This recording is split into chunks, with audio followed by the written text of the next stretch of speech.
Hi, this is Gabrielle Harvey here on Macomb County News. Today I'm here with Miss Alexandra Finch.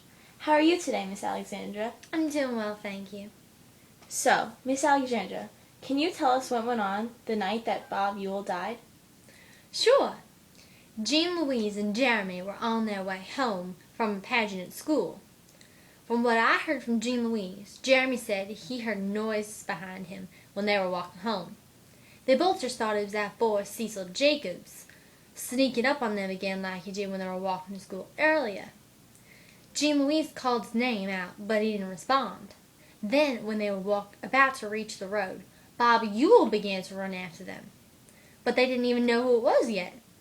Bob pulled Jean Louise back, and all she remembers after that was a crunching noise and Jem screaming. She ran toward him and was grabbed and squeezed, but a paw costume saved her. Someone pulled Bob away from her, and she tried to feel for Jem on the ground, but couldn't find him. When she was walking home, she saw a man carrying Jem to the house, but didn't know who it was. So, when you saw Jem and Scout, what did you first do? I immediately called Dr. Reynolds. Atticus called Sheriff Heck Tate while I was helping Jean Louise out of her costume and telling her that Jeremy was just unconscious, not dead. When Mr. Reynolds arrived, what did you do?